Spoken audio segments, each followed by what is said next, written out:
another incredible office. And I think Hudson, I'm almost positive, out of all of our offices, has by far the highest market share in your zip codes, right? I mean, I don't think there's like, it's just green and gold signs down there is what it is. It's Chagrin Falls are Okay. they're right up there with us. But yes, we pretty much dominate our market, which is awesome. Janice was in a, she'll give you her full intro. I keep speaking for everyone, but she was really, she was in advertising. She's a great person to talk about reaching your sphere. So this day is just going to get way more intense with planning. And actually, after Janice is done, I'm going to come on and we're going to do some actual action items. So you're going to get all these great ideas you got some great ideas from Sue. You're going to get more about reaching your sphere from Janice. And then we're actually going to sit together at the computer and we are going to start reaching your sphere and getting this whole business off the ground and running. Janice, you're awesome. on. Thanks, Kate. Hi, everyone. Good morning. Thanks for coming. I know you're sitting through a ton of material right now and it can seem overwhelming, but really just, bite off as much as you can chew at a time and the rest of it will always be there for you. Just a little background. I got my real estate license in 2008. Much later in life, a second career for me. So I've been in your shoes. I sat through Fast Start. I was an agent for 3 years in our Chagrin Falls office, and then I managed our Solon office for 3 years, and I've been here for almost 6 in April. So it's been a journey for sure. But I know the East Side very well. I know the West Side. I know you guys are all over. This information I'm giving you today pertains to no matter what market you're in, really, no matter what city or state you're in for that matter. So take lots of notes. We're giving you a ton of handouts on this. If you haven't gotten them already, and I'm going to go over some of those. And I think it'll be fun. So please ask me questions if you want to. Stop me whenever you can. We have actually 2 hours for this class. I know it's a long time, but Kate is going to come on probably for the last 45 minutes or so to actually teach you how to do what I'm telling you to do here and engage, which is where your database should be. So I want to start off by saying, you need to have a database. I'm sure every one of your managers and everyone at Fast Start have talked to you about that ad nauseum, but your database, which we also call your sphere of influence, can take on many forms. So I'm going to share my screen and get right to the presentation.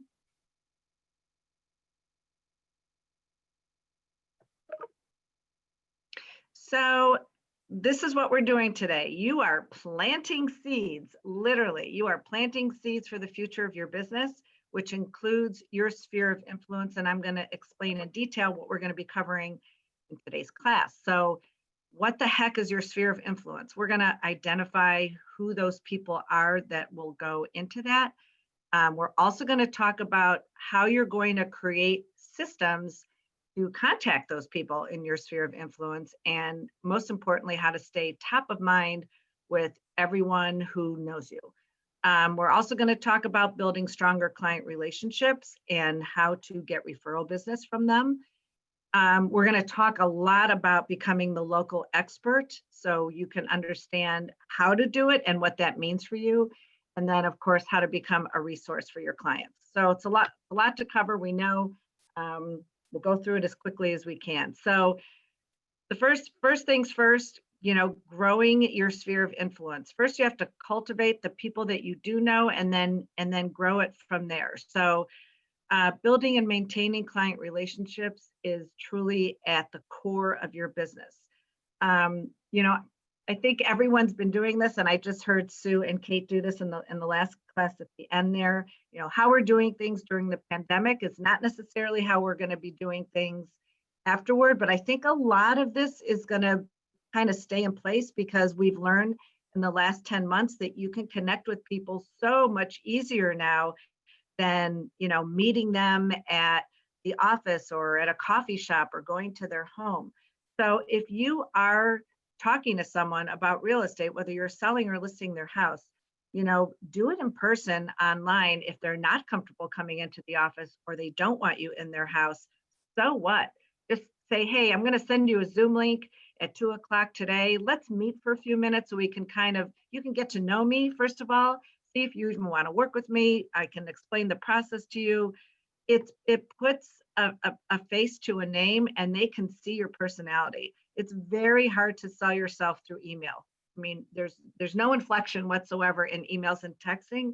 I recommend a combination of it. But if you do Zoom and have an in-person meeting with a prospective client or even a current client, please make sure that your fuzzy slippers and sweats are not visible from waist up. Make sure you are dressed professionally. Make sure that you have a smile on your face. Check in. Hey, you guys, okay? Are you understanding everything I'm talking about? And you absolutely want to take notes, but don't be, have your head down the whole time you're on the meeting with them. Make sure that you're very present.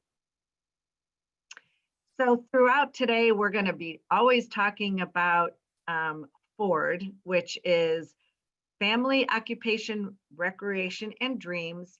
What does that mean? It's not something you do all in a row. It's understanding who your clients are, what their objectives are, what their real estate dreams are, because you can't serve them as their agent if you don't talk to them and ask them questions and understand what they truly want.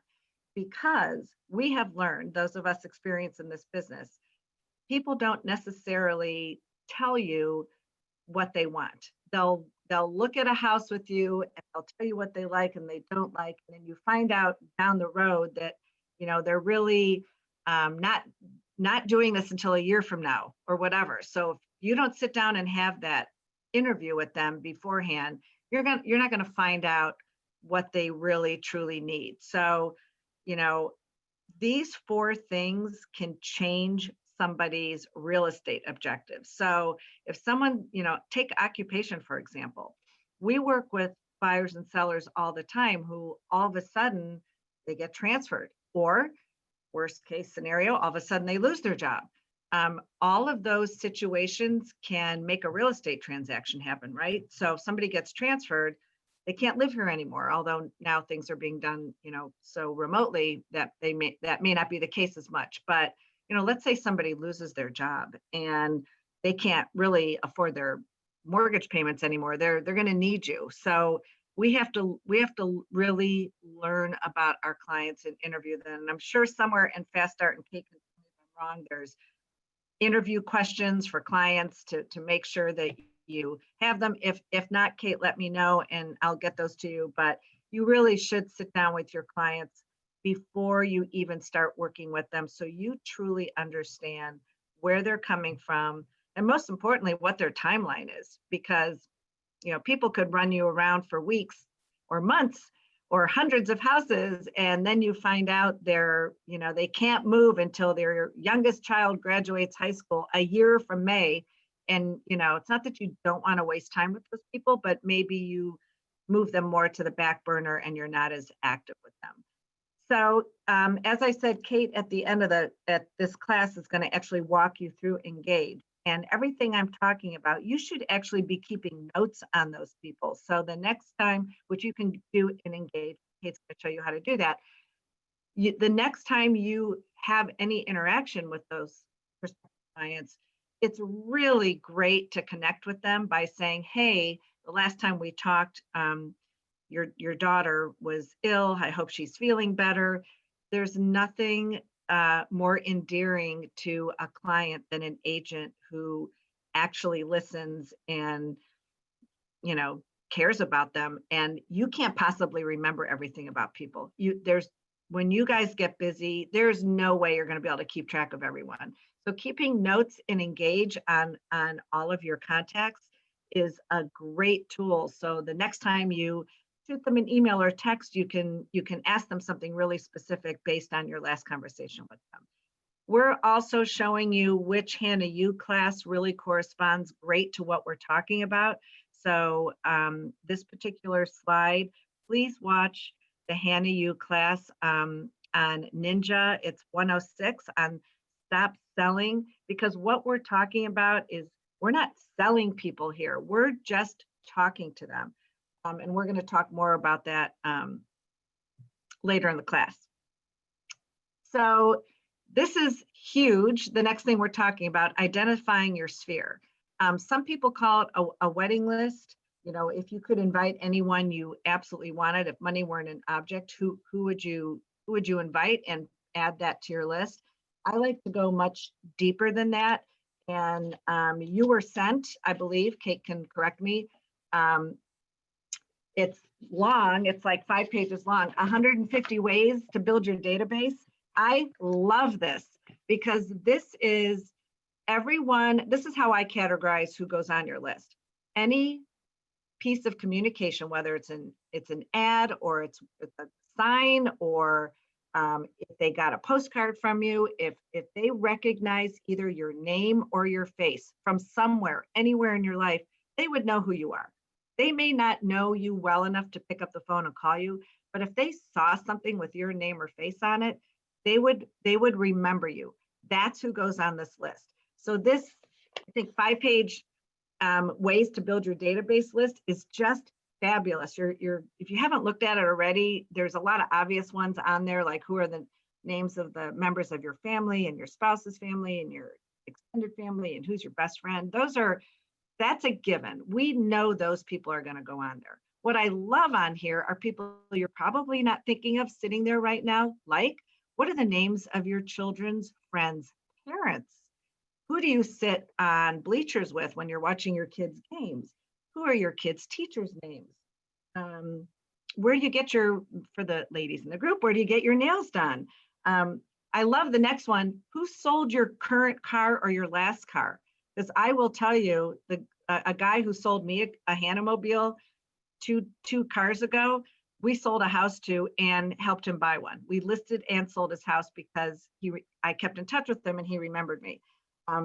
Same thing with your doctors, your stockbrokers, the person who delivers your FedEx or your UPS or your Prime packages. I mean, we actually are on first name basis with our UPS delivery guy and our mailman here at the Hudson office, because we're always in the lobby and we make sure everybody knows who we are. You should be doing the same thing. I mean, plus you get better service from people if you know who they are.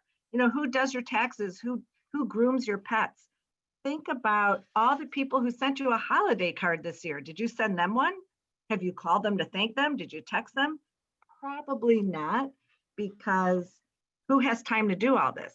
But if you have already started, and I'm sure you have, your database, this is such a great way to add to it without even having to think. If you have a directory from your homeowners association or a directory from your place of worship, those people should absolutely be on your database, and you don't have to go very far to find them. So look at that long list today. It's super important that you get that list done, because you can't really reach out to people unless you know who to send it to. It's going to help you, and as I said, get all those people in to engage.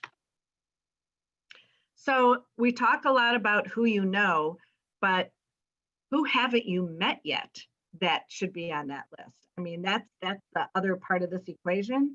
So, you know, we've already talked about how do you even get that list together based on people who already know you, but who don't you know? So we're going to be talking a lot about that, and I have much more in-depth info to give you on how you meet people. But honestly, guys, the simplest way is to kind of merge your own everyday life with your business life. You don't have to do things that are complicated. And I think a lot of new agents overthink how to meet people. You meet people every day, whether you go into Starbucks or whether you're getting gas or you drop something off at the dry cleaners. You should always have something on that identifies you as a Howard Hanna agent, because the conversation starter is going to come from them, not from you. You're not going to walk into your dry cleaners and say, hey, I sell real estate. I mean, no one's going to do that. But if you have your pin on, trust me, people will stop you and say, oh, you sell real estate. How's the market? Or, hey, is this a good time to list a house? People stop and ask me almost every day, certainly every week, how the market is right now. Oh my God, I heard there's a shortage of inventory. I read that in the paper. Is this a good time to list my house? Um, so we're going to talk a lot more about how to always identify yourself as a Howard Hanna agent. But honestly, it's just combining your real life with your professional life. This is probably the only industry I know of where those two merge every day. So, whether it's on social media or whether it's in person, whether it's with a group of friends, your neighbors, everyone should know that you sell real estate. So the people you haven't met yet, what relationships do you need to build? So if you're sitting there thinking as you're listening to me, I really don't know that many people. And I've had new agents in my office say that to me. I just moved here. That's a classic example. I just moved here. I don't have a sphere of influence in Northeast Ohio. How do I build one? So you are a natural networker, otherwise you probably wouldn't have gotten your real estate license. So by networking with different groups and different professionals, you're going to start to build a base. And that is maybe a little more time consuming, but it's something you should start thinking about today. For example, if you're not involved in your neighborhood, maybe you don't have the kind of neighborhood that has a neighborhood association, but you still have committees that plan certain things or do landscaping or plan social events or whatever it is, you should be on that committee so people in your neighborhood get to know you. Another thing that's super important to do is join a community organization. I don't care what it is. It could be the local Rotary. It could be the Chamber of Commerce. It could be a nonprofit organization that is particular to a certain cause. That is not only a great way to meet people, it's a great way to show people that you're not all about business. Because if you're all about business, you'll probably turn people off. You have to show a little more depth and character and integrity, and that's a great way to do it.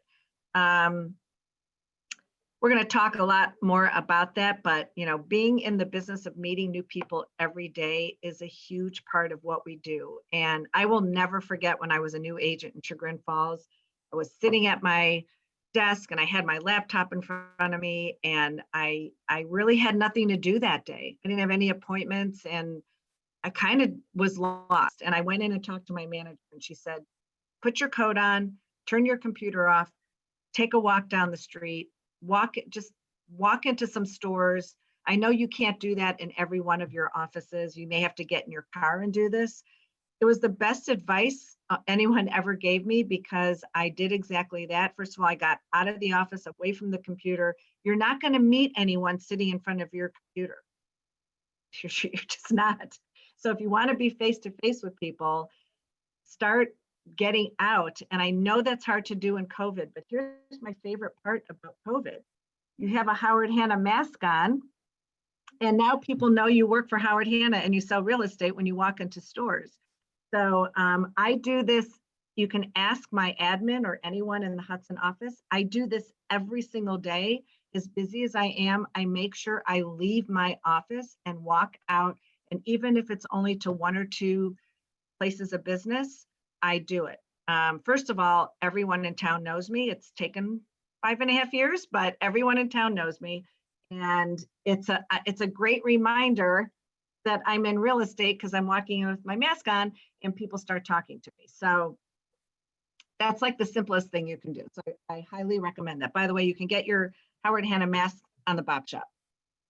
All right, so once you have your sphere, how do you contact them? So we recommend that you try and reach out once a week. We know that sounds like a lot, but again, when Kate shows you how easy it is to set up these systems and engage by sending out neighborhood news and listing announcements and getting you set up on some campaigns, you won't even have to think about it. It'll be set up for you, and it is sent out.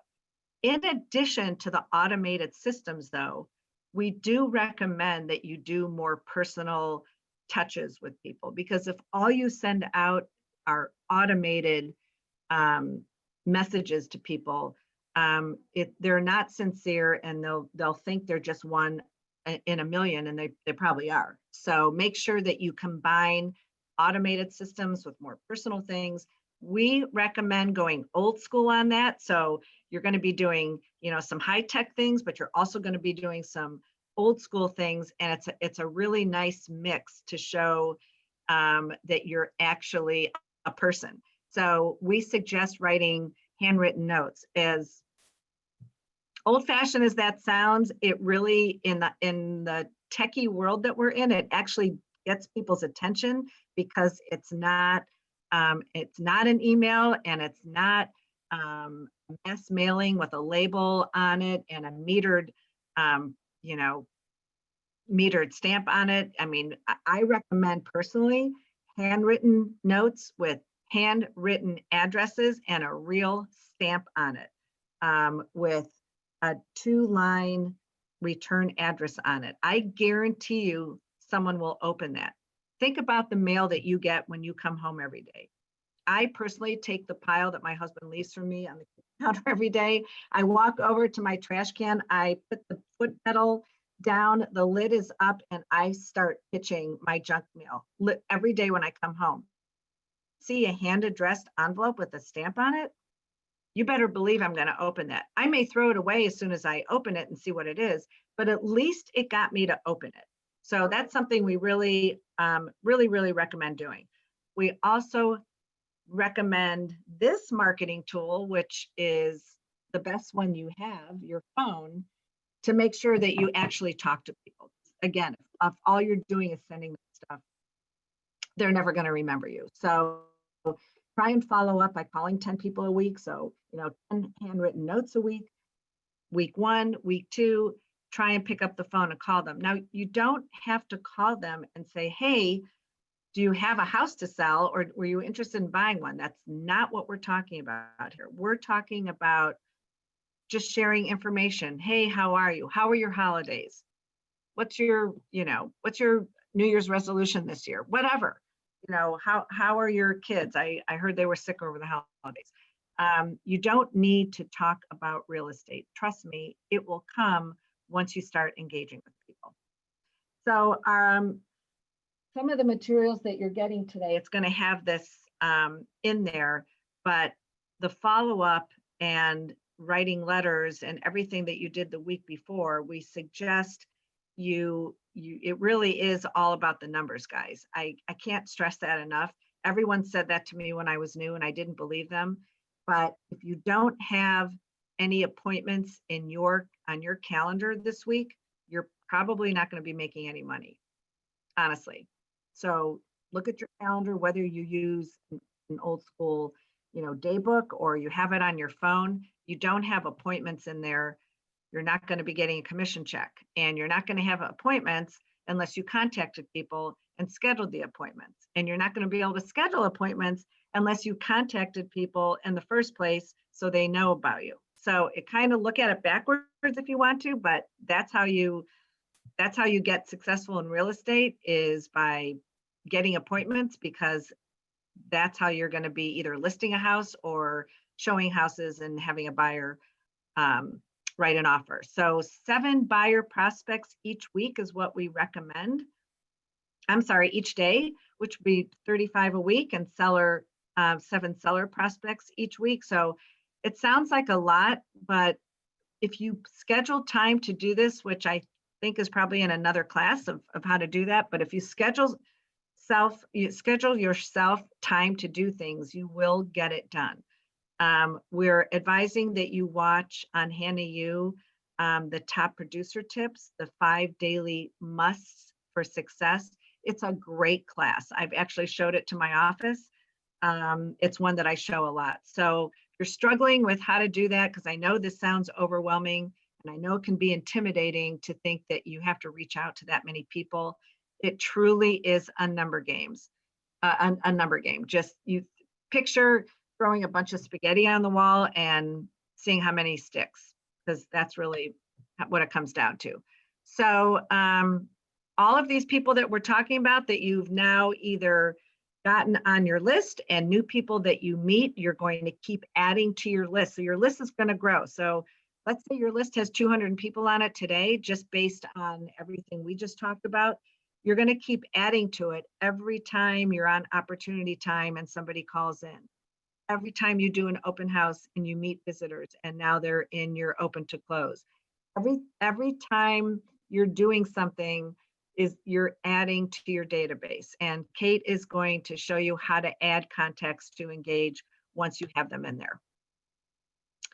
So this is one of my favorite topics today is position yourself as the local expert because once you do that, the business will come to you. It really will. Becoming the local expert is so easy to do and it's fun and we have all the resources to make you that. So we first and foremost recommend that you know your own inventory inside and out. Whatever city your office is in, you need to know every single house that's on the market, whether they're in your office or they're with co-brokes. It's all our inventory, by the way. It doesn't mean it's Howard Hanna has their inventory and XYZ Realty has theirs. The inventory is everything that's on the market right now. And I know it's low right now for everybody. So even more reason why you should know every single house that's on the market. So you can absolutely preview. I know a lot of people shy away from that, especially during COVID. But if there's a vacant house on the market, you absolutely need to go look at it. Fill out your listing fact sheet. It looks like this. So it's in your packet. So keep track of all the listings. Take notes. What did you like? What needs updating? Did you see potential problems?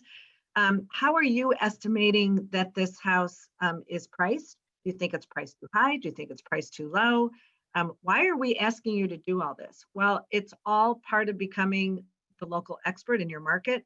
And you're going to need to be very good at this when you start listing houses if you're not already. And if you're representing a buyer, the buyer's going to ask you, do you think this house is priced fairly? Do you think this house is priced too high?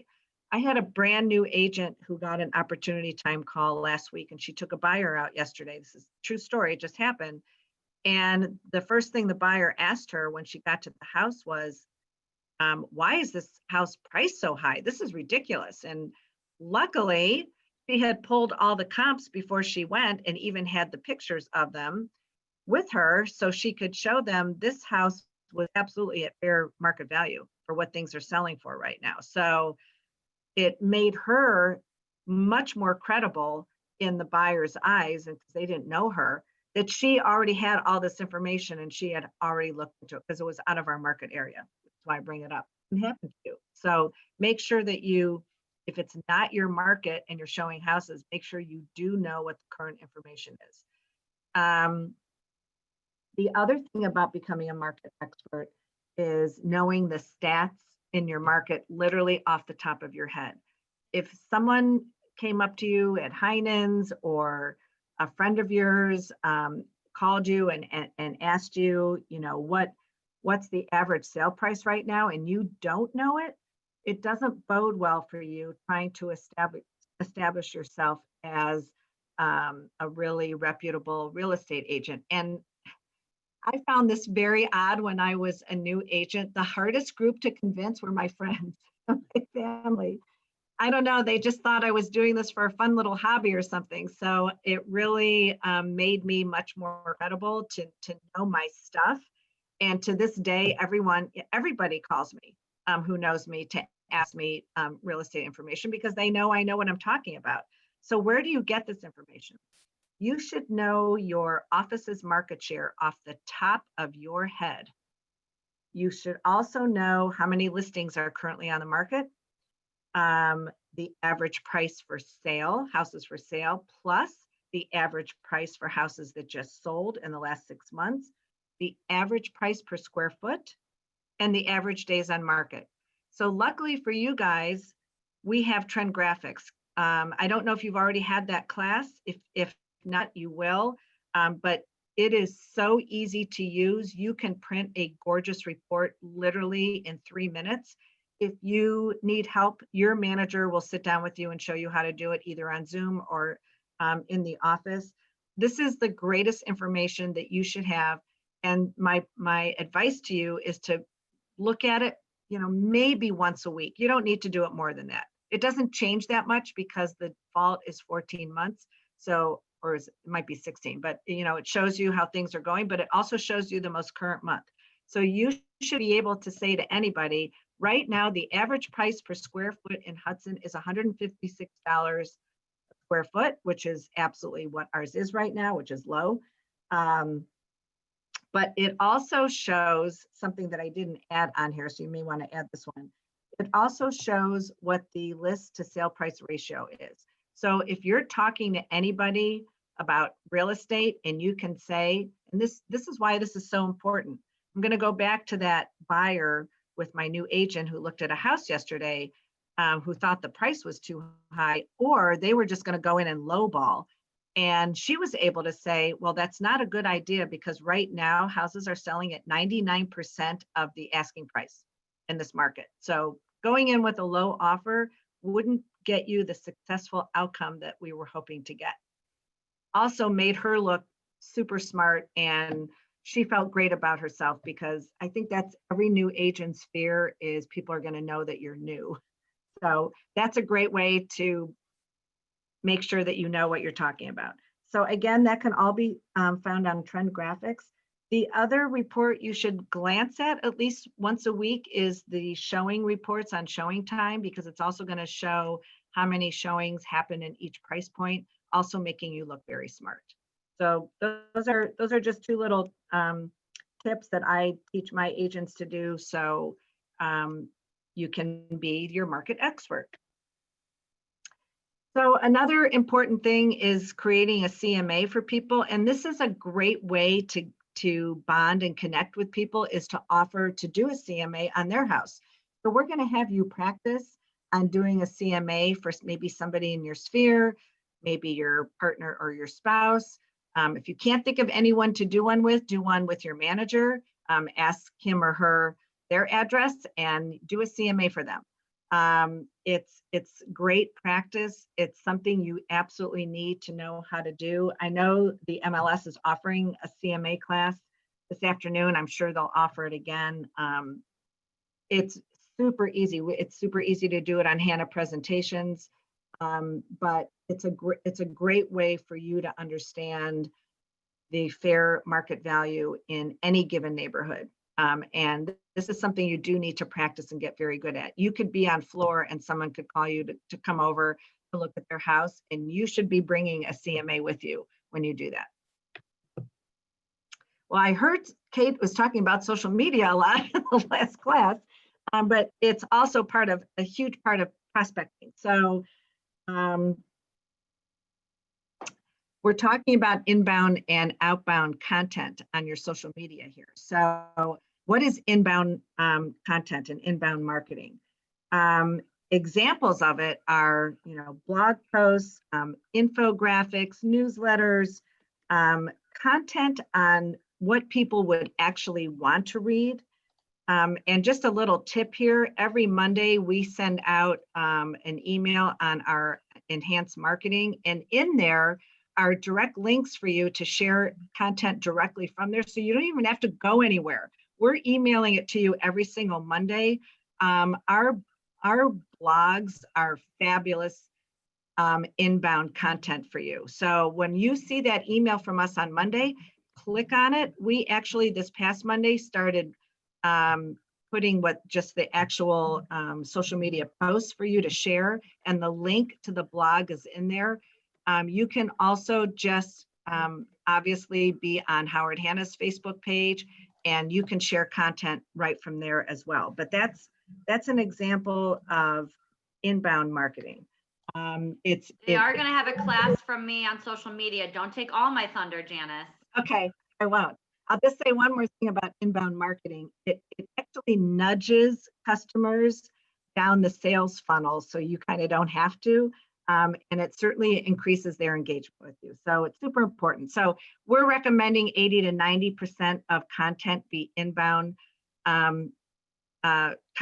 And then outbound content is, your open house, and your new listing, and it's all the obvious real estate stuff. So you don't want to do that as much. First of all, it's boring, and it can give customers and consumers a perception that you're kind of disrupting their day with something that they didn't ask about. So just be careful that it's a healthy balance. So be more of an interesting realtor than just pumping out, all the real estate information. So you need to stay up on all the real estate trends and then other trends. One thing we offer here is like, what's the color of the year? What improvements are homemakers making right now? What home improvements get the biggest return on investment? That's, people love that stuff. So make sure if you're not getting it from us, there's so many resources. And I'm sure when Kate does her class, she's going to tell you what all those resources are to get that really, really interesting information. And then also, post stuff about who you are. You don't have to get personal. I know there are a lot of agents in my office who were so gun shy about entering the social media arena because they were afraid that they were going to divulge personal information about themselves, and they didn't want that out there. That's not what we're talking about. You can post a picture with your dog, or a community event that you're involved in. You don't have to shout to people. Just simple pictures speak volumes about what kind of person you are, just showing what kind of stuff you're engaged in. So we're very involved in the Hudson community here in our office. So we're constantly posting things that we're doing. So we're doing snowman on plywood as part of a community-wide thing that we're doing, and we're going to sanitize him with all the logo wear from the Bop Shop, and you better believe we're gonna post it like crazy when he's done. So anything you can think of like that for yourself, make sure you post. Another great idea is you could do a contest. And I've seen a lot of agents do this. I'm not going to give out their names because they probably wouldn't like that. But if you go on Instagram, for example, there's quite a few Howard Hanna agents who post pictures like, do you like this kitchen better or this kitchen better? Which house in the snow is more appealing to you? And they show 5 houses. The reason they're doing that is because people are going to respond to them. So it's a great way to get people's attention, and it's a great way for them to respond back to you. So we also talk about establishing yourself as a resource. What the heck does that mean? So this is building a list, if you will, of trusted professionals that you do business with, because people are going to ask you, do you know a painter I can use? And hey, I need to get some estimates on a roof. Every time somebody asks you for something, if you have to stop what you're doing and then go find out who those people are, there's going to be kind of an interruption of service and communication there. So I'm not telling you to go out and build this list today. This is something you're going to build and develop because you're a real estate agent. Every time you have a buyer who has an inspection and needs repairs done, you're going to learn who these people are. And the reason I'm telling you this is so important is you're referring them to your client. They should now be referring you to potential real estate business, right? It's only fair. It's the same thing with the person who cuts your hair, or the same person who grooms your dog, the guy who comes out to clean out your furnace every year. You're giving them business. You're putting money in their pocket. All you're doing in exchange is asking to be on their list too. The other thing is, if you have a really great list of resources for people, landscapers, gardeners, deck cleaners, septic inspectors, your value and your value proposition as an agent grows because you now are the keeper of this list, which has tremendous value. I mean, this list is golden. I actually don't recommend giving it away to everyone. I give this list to people that work with me. And there's nothing wrong with saying that. I have a great list. I will tell you, a couple of agents, I go on a lot of listing appointments with my agents, and a couple of my agents gave their list to people before they got the listing. I would not do that. That's part of working with you. You know, if you work with Kate Lesor, you're going to know that you're going to have access to a really trusted, great list of people to work with. So build your list as you go along here. You probably already, while you're listening to me, you're probably already thinking, yeah, I already know 10 people I'd put on that list. So all we're asking is for people to, in turn, when we get to the referrals, which is the next slide, in turn refer you. So the tip of the referral pyramid are your raving fans, people who already love you, they know you, they trust you. Of course, they're going to recommend you. They're your family member, they're your last client who you did a phenomenal job for. These are people that you are totally top of mind with. We don't have to worry about them, but we do have to train them. And what do we mean by training? We don't really mean we're going to sit down with someone and say, okay, we're going to have a training session on how you're going to refer me to everybody. What we need to tell our friends and family is, if you're, talking to somebody and they mention that they might be starting to look for a house, or maybe they're going to think about moving next year or whatever, that you tell them that you're their sister or you're their agent or whatever. I have a cousin who's an estate planner for a very well-known law firm in town, and you better believe she mentions me every time even she gets a little hint that somebody's going to be involved in real estate. The worst thing that can happen is you find out your next door neighbor put their house on the market and they didn't even ask you. I mean, that's what we're talking about, training people. If you're talking to anyone who's going to be buying or selling a house, please give them my card, or please share my contact in your phone to them. So we recommend that you keep in touch with this group of people, the A's, once a month. The B buddies, so those were your ambassadors. The B buddies are the people who also really like you, and they would refer business to you, but only if it fell into their lap. So this is a little less proactive. We try to develop this group of people into our A group, into our ambassador group. But you should, communicate with them. We're suggesting about once a quarter. So that's super easy to do. I mean, if you need to, you can do this in Engage so easily. Set up things for monthly, set it up for quarterly. You can develop other systems. When I was an agent, we didn't have Engage, so I had it in my calendar once a quarter. The first day of the quarter, I had a list of people that I either called or emailed every first day of that quarter. Same thing with once a month. It's very easy to set up systems for yourself. Then the last portion of the referral pyramid is everyone else that may do business or refer business to you. And you should, try and keep yourself top of mind with them as well. And everything we're talking about, guys, it's a combination of things. It's reaching out to people by email, by texting, by phoning. If you do postcards or you do letters, or you just pick up the phone and call once in a while, it's a combination of things. I'll give you another example. We had it's such a funny story. So literally, she's sitting here on floor. She told me as soon as the class started. This great agent in my office took someone else's opportunity time yesterday afternoon at the closing schedule, the closing shift of the day. And somebody called in and said, I got a flyer from somebody in your office, but I threw it out and I can't remember who it is, and we need to list our house. And it happened to be her. It's her flyer. But the person had no idea who she was.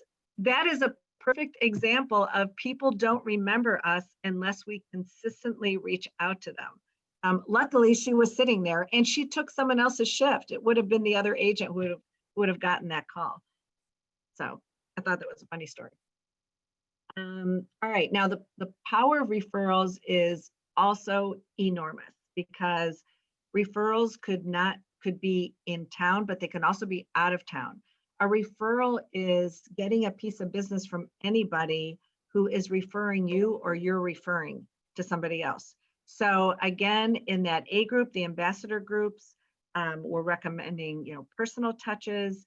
Touches should not be about real estate for this group. These are people who know you really well. How obnoxious would that be to call them up and talk about real estate all the time? So I make it a habit, and you can adopt this one because this one's super easy.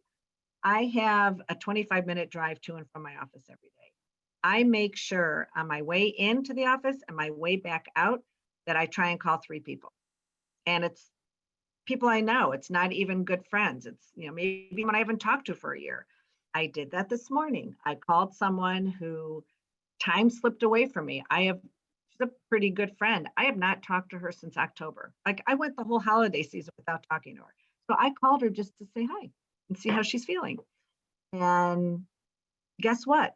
Her daughter's getting married, and she had been meaning to call and tell me, and they're going to be looking for a house. I mean, this all happened in a true life conversation that I had on my way to the office this morning. So, keeping an observation on how people's lives are changing is a lot of what we're talking about today. So again, in this group, train them so they know how to refer you. We're recommending about once a month for this group. Second group, phone touches, much like the one I just talked about. Also, touches should not be about real estate. Try to develop them to become an A, again, once a quarter. And then that last group, it's just fine to email these people. And in your subject line on that email, you should have something compelling enough to make them open your email, by the way. So something like, I forgot to tell you something, or I'm just checking in, or there's all kinds of creative subject lines for emails that get people to actually look at them. With that, back to the power of referrals, I do want to say consistency is the key. And I think time has a habit of getting away from all of us. So having a system in place is probably the most important thing here, because you may think you sent something out to everyone last month and it was actually 5 months ago. Happens all the time. So consistency is super important. Otherwise, people won't remember you. I think Kate is going to show you how to do campaigns in Engage. If not today, then maybe another day, but that's like one of my favorite ones because you can set that up for what, Kate, like the next 2 or 3 years and you're done. Like you never have to think about it again. So setting things up in advance and not having to even worry about it is one of the beauties of being with Howard Hanna, because we have that all in place for you.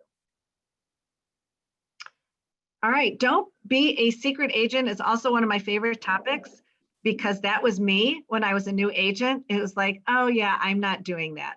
I'm not comfortable. So I think one of my favorite things about getting my real estate license is it absolutely forced me out of my comfort zone just about on a daily basis, and really helped me in other areas of my life, I will tell you that. So what I love about this is we're not telling you to buy a billboard and scream from the top of buildings that you're a real estate agent. Actually, quite the contrary. This is so easy and such a no-brainer. You need to start this today. So the Bob Shop is an incredible resource for our logo wear. And I'm not talking about walking around head to toe in Howard Hanna clothes every day, but if you're a runner or you take a walk in your neighborhood or in the metro parks or your bike, or you go to a gym or whatever, going to Heinen's, you should have something on that identifies you as a Howard Hanna agent. I mean, if it's a pin because you just came on an appointment, then it's just your pin or your name badge. But I always have two. I have one on my coat and I have one on my inside clothes. So wherever I am and I'm face to face to somebody, they know I work for Howard Hanna. You should wear a baseball cap if you're running. Well, I'm not allowed to run anymore according to my doctor, but I now walk 3 or 4 times a week. But I either have on a Howard Hanna baseball cap or something of a jacket, just something that identifies me. If you volunteer at your kid's school or at your place of worship or at a community organization and you go to a meeting, wear your pin. My husband actually used to yell at me when I was an agent, when I went places after work and I still had my pin on. He would lean over and say, you could really take your pin off now. I'm like, no, no way. I'm never taking my pin off. I mean, you could be sitting in a restaurant when the pandemic is over and the server comes up to you and asks you for your order and sees your pin, and that server may be buying or selling a house, or maybe they know somebody. So I never take my pin off. I have like 10 of them, and I just make sure they're in my car, they're in my, tote bag. I just make sure I always have something on me that says Howard Hanna. And this really is the best right now until the pandemic is over, because it literally is on your face and it says you work for Howard Hanna. Oops. So Kate and I were talking about this yesterday a little bit. You can do these. I'm going to be honest with you, because that's who I am. This isn't my favorite mode of communication, because I think it's time consuming and could be costly, but they're cute and they're certainly eye catching. So doing these pop buys, which are, something three-dimensional. So this one is, a bag of popcorn that says, say hello. It's cute, right? So I would save these for, a target area that you're really going after, whether it's your own neighborhood, or let's say you picked a farm area that has had a lot of activity in it, but no one agent dominates, and you're just going to blanket it with your marketing stuff. Do that, reserve that kind of marketing effort for this. Because it is time consuming to put these together. There are a ton of cute ideas on here that you can click on and go to. But I would reserve it for those target areas. You're going to be, or if you haven't already, Kate, have they already received all of these handouts? They already have them? So they're all, when they go to that first page of the ebook, they click that link. I showed them this morning. So I just added a bunch more for Engage. Okay. But they should all be able to access them. Okay. So you guys got great handouts. That the 150 ways to build a database is just a must have. In fact, one of my agents was meeting with me last night and I had all these handouts on my desk and she wants everything. She says, I want that. So it really is great stuff. The most important thing you can do as a new agent, or even a seasoned agent, and our seasoned agents forget to do these things, is prospect. It's never going to be delivered to your desk with a big red bow on it. You have to make things happen in this business. You are a salesperson, you are a deal maker. There are so many creative, inexpensive ways to prospect, and all of it is on Go Hanna. One of my favorite ones are, again, old school, because there's so much technology out there. Sometimes something not used as much can get people's attention. And, one of them is door knocking. I know that sounds horrific. Like, that is so outside of your comfort zone. You're never going to do that.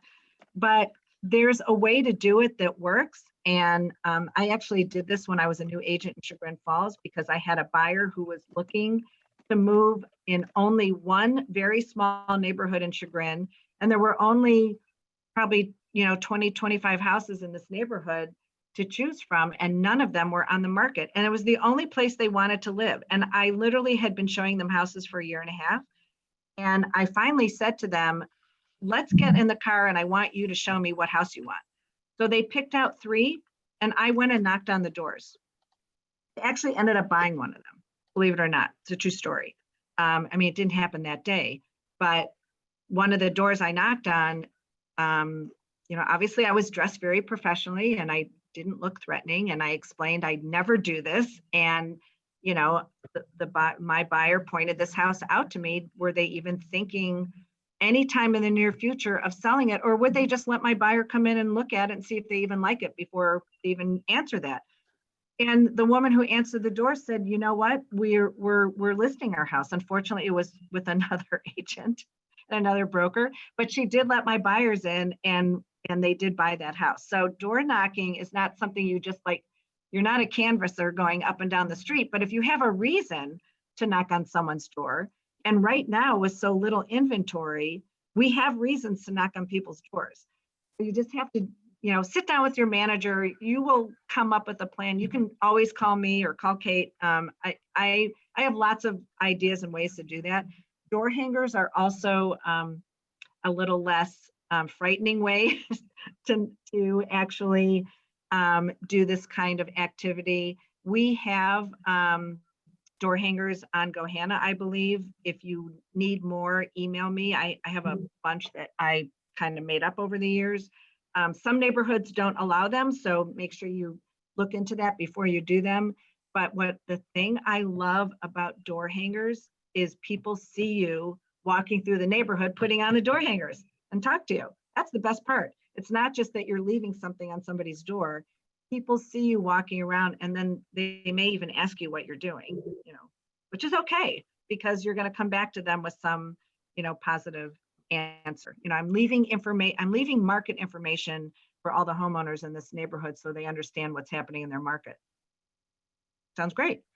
You can also send letters to out-of-town landlord owners who might be tired of renting or managing a property that they don't live anywhere nearby. So the easiest thing you can do is take out the classifieds, whether they're online or in a paper, and see people who are advertising houses for rent and contact them, because maybe they don't know they can sell their house for a lot of money right now and not have to be a landlord anymore. Back when the market was not great, like 2008 through 2012 even, a lot of people rented their houses because they couldn't sell them. Maybe they don't want to do that anymore, but no one contacted them. So that's another idea to prospect. Obviously, pay attention to and interact with people on social media who are experiencing any change in their life, anything. I'll give you some real life examples. I had a former client who posted, it's like a couple years ago, she posted on Facebook, "I'm so proud of my husband, Dave, he just got promoted."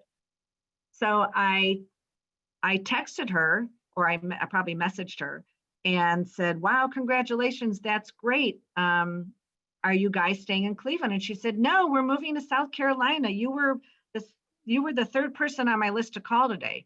I don't know if she was telling me the truth.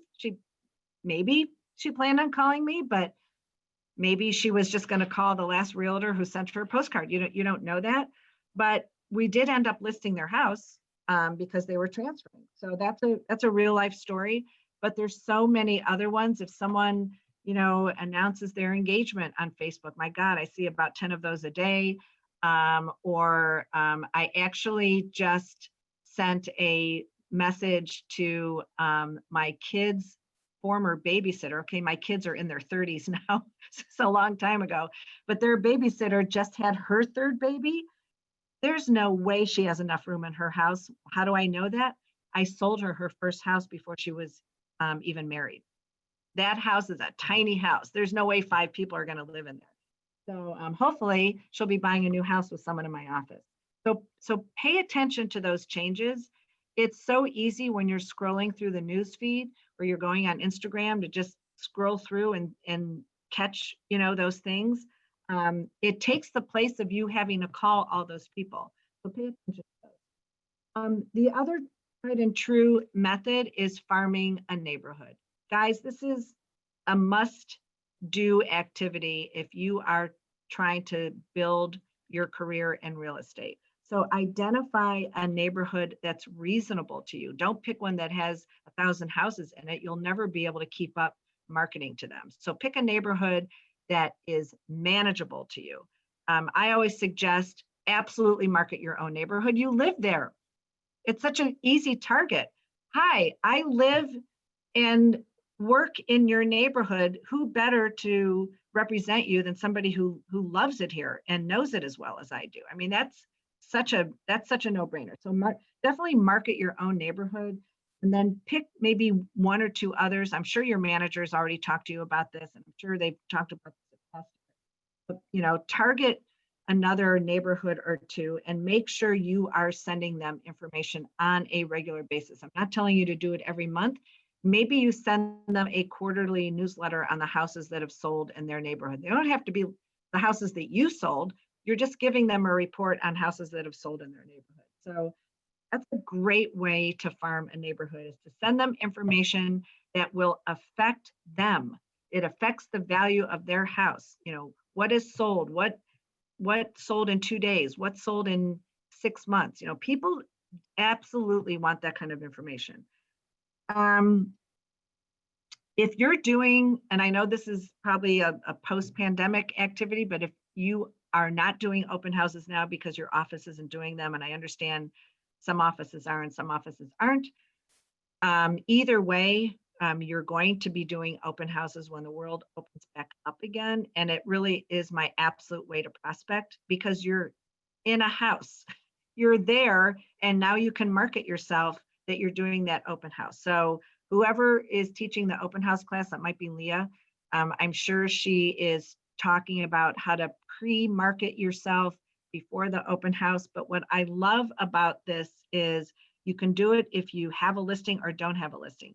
You do have a new listing, or you are doing an open house in a specific neighborhood, you can target your marketing to what we call a move-up neighborhood. So let's say the house you listed or the house you're holding open is $400,000. You want to target a neighborhood that's in the price point right below that, because there's a very good chance that someone in that neighborhood wants a bigger, better house in their own neighborhood or school district. So by targeting a move-up neighborhood, you may interest someone who may not even currently be in the market. You could spark their interest in a heartbeat by sending them an invitation to an open house or information on the house that just went on the market. If you're not doing opportunity time because you're not comfortable coming into the office because of COVID, or I don't know, some of the offices may not be doing opportunity time, or worse yet, agents in the office told you that opportunity time is a waste of time. It's one of the best, easiest things you can do for yourself right now. And everything we've talked about today is a combination of activities. You don't want to concentrate on just one thing in real estate. Try and do a great, healthy cross section of activities, because that's going to garner you the best, the best results. So we are doing opportunity time in the Hudson office in person 7 days a week. We are open 7 days a week, and we have 3 or 4 shifts a day. So, some of our agents could sit here for 6 months and get nothing. Some are so lucky they get 3 things in 1 week. It is the luck of the draw. Sometimes it's also you being in the right place at the right time, and it's really good training on how to handle an incoming call or a person walking in. And I'm sure your manager will sit down with you and give you dialogue of exactly what to say when people call or what to say when they walk in. We had a walk-in yesterday at 5:05. We started closing at 5 just during the winter. We'll change that again when spring comes. So our agent was still here. She's going on a listing appointment today. Someone walked in at 5:05. So it's not a waste of time. Don't let agents in the office tell you. Put your earmuffs on if there's some negative Nellies in your office, because I got a ton of business when I was a new agent on opportunity time, and the agents in my office. I have to tell you this, but a new agent in my office, she started last January. So she's been here about a year now, but it was right around Thanksgiving. Someone called from California who was getting transferred here, and they wanted to look at a very specific house. And she took them to see it, but she knew what to do, and she also took them to see 3 other houses that day. She ended up selling them a $950,000 house. It just closed on Monday of this week, actually. And she referred an agent to them in California to list their house. The house there was $1.5 million, and she got her 30% referral fee. from her opportunity time over Thanksgiving. No one wanted that shift, by the way, because I think it was the day after Thanksgiving. Hey, So Janice, yes, can I just make, I just want to make one comment too. You guys were told all these different things that you're able to do. Janice was saying with like the different door hangers. We're talking about social media. Just get on opportunity time because it's going to force you to sit at the office in front of a computer.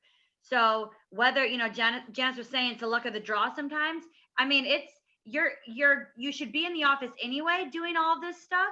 And now you're going to be sitting there getting the work done that you need to be doing. You can make your presentations while you sit there. You might as well be ready to answer a call for opportunity time. So, I mean, you're going to be in the office anyway doing this paperwork. Sign up. It's going to force you to get it done.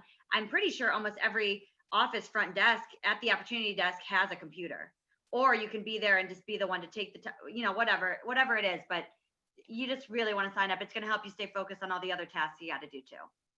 absolutely. When I was a new agent, I substituted every time somebody sent out an email looking for someone to take or trade their shift. I swear I lived there, but I didn't care because I didn't have anything better to do. I was new, and I at least I felt like I was doing something proactive. And as Kate said, I did other things. I did my mailings then. There's an agent in our office whose name is Mike Bauer. He is the #3 agent in this office. And he will tell you, he does opportunity time. He will tell you he works a minimum of 40 hours a week, come rain or come shine. He comes in the office every day. And if he's doing opportunity time, he works on one of his mailings to his farm neighborhood, or he goes on to Go Hannah and does a Hannah postcard. I mean, if the calls aren't coming in, he's creating things. So it really does work. Before I turn you over to Kate, just a couple other things I want you to keep in mind. Sometimes you'll hear, and I don't know, I don't think this is a class, which is why I'm bringing it up, that everything we're talking about today, and I know Shannon Barr is, if she hasn't already, is going to be doing the marketing class with you. Everything that we talk about doing proactively, we just don't want you to get frustrated. It sometimes can take, a couple months for things to get rolling. So I think the biggest mistake people make is they stop. I sent out 300 postcards and I didn't get anything. So then they stop. They think, well, that was a waste. I'm not going to do that anymore. You have to keep going. I promise you it will work and it will pay off. We have something called the 90-day rule of success. Sometimes it does take 3 months, but don't give up, because whatever you did 3 months ago, you're going to reap the rewards and the benefits now. And whatever you're doing now is going to start having a big boom 3 months from now. So, just keep it going. Building consistency is the key. Focus on appointments. That's how just remember this, if nothing else today: appointments equals commission checks. Build a pipeline of buyer and listing leads. Wear your Howard Hanna pin or your name badge everywhere you go. Don't forget to engage in friendly conversation with anybody that you see, the person you're buying shoes from, whoever, wherever you come in contact with people. We're not saying, hi, I'm a real estate agent. Just start engaging in friendly conversation, because I guarantee you the conversation will come around to real estate. I used to ask people where they live. So where do you live? And they would tell me. And, they might say, well, I live in Shaker Heights. Oh, really? I grew up there. What street? And boom, you're now engaged in true real estate information. And then, last but not least, just keep at it. Don't get discouraged. You all have fantastic managers. Every one of them would be happy to sit down with you. I'm sure you all did business plans.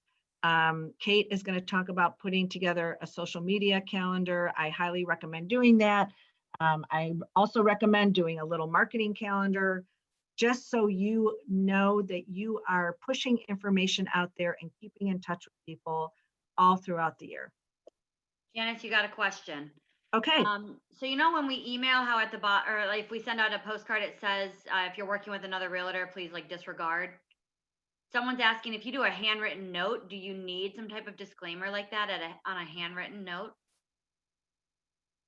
Um, you can. I guess I would make sure.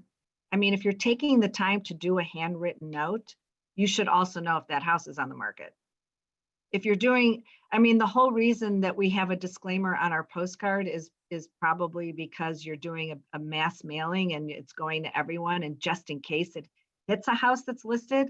But if you're taking the time to do a handwritten note, you're probably not sending out, you know, 1,000 of them. You're probably only doing 10 or 20. So I would take the time to quickly look it up and make sure it's not on the market. I mean, you can put that on there. I just think it's funky with the handwritten note. Yeah, that's what I was thinking too. Yeah, so that's what I would do. My my thing is too, sometimes mail can take up to 2 weeks to happen for now, you know. Well, I just right got Christmas now, cards the yeah. other day. It's like, Yeah, I just got even a if you Christmas can card yesterday.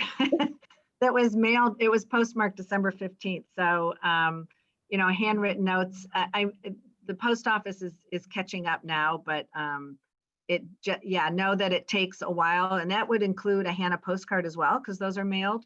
So, right now, while the mail's catching up, you may want to try door hangers or something that's more immediate. Any other questions? Not that I Okay. saw.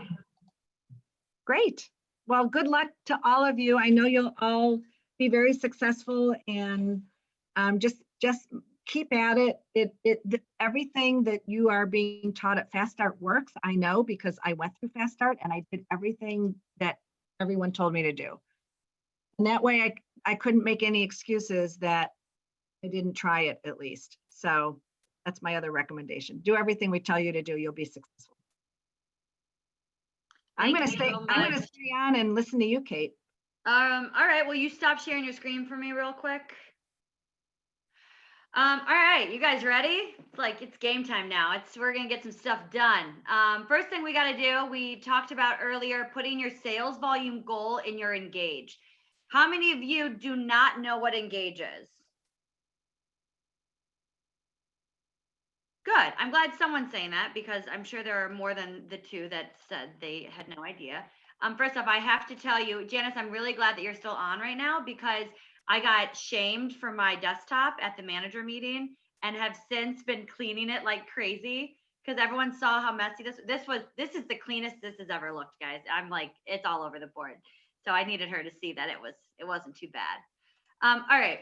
So your Engage is your CRM, your customer relationship management system, and it's brought to you by MoxieWorks. The first thing I'm going to tell you, when we go into any of these products, you need Google Chrome. I know there are some new people on here, but Google Chrome is this little icon, not Internet Explorer. Moxie products need to be on Google Chrome. Otherwise, same with BuySide actually and Real Scout. Otherwise, it doesn't necessarily load the entire, actually in this case, it's not loading everything, but it might not load the entire header. So the best thing for you guys right now, the fact that you're new and you're starting out with all of these tools makes you so much more dangerous than some of these veteran agents who are trying to learn and move their paper Rolodex to an online system. And the more we're getting into this COVID world and digital world, the more important it is to keep everything organized online. So this right here is not Engage. This is just a bunch of helpful documents. So you guys are going to find it under your agent tools. I don't have it because I'm not actually an agent. Well, I am an agent, but I don't have those permissions. I have it up here. So same place, you're going to go to Engage CRM. And before we talk about the contacts, we're going to do the most simplest things. So you all did your little equation, I hope, or at least you're thinking about what you need to put in for your sales volume goal. So it's gonna actually prompt you in this case to put something down. So I tend to just do even numbers. I don't actually work in the business anymore, so don't think that I'm selling or anything. So all right, what you want to become familiar with is your agent dashboard. And up here, this is really where we're gonna spend most of our time. I like to tell everyone, when you're in Engage, I never took a class on Engage. My job was, Kate, learn it.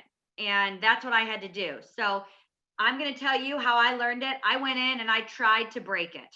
I tried to do everything I could to make it not work. And that's the best way I can tell you all to learn it. But while you're messing around and learning it, there are 3 things that you need to become familiar with. You are always going to go to people, my people, which sounds, I always say it, it sounds so biblical, but people, my people. All right. The other one you're always going to go to is this gear in the top right corner, because this is going to have all your settings. And then the last one is going to be campaigns. Those are your 3 most used buttons. All right. So we're going to start. We're going to actually set our sales volume goal as if we didn't just set it. So I'm going to actually, the only time I'm really going to click on this goals button up here, hope you all can see. I clicked on goals, and then the gear sales volume goal.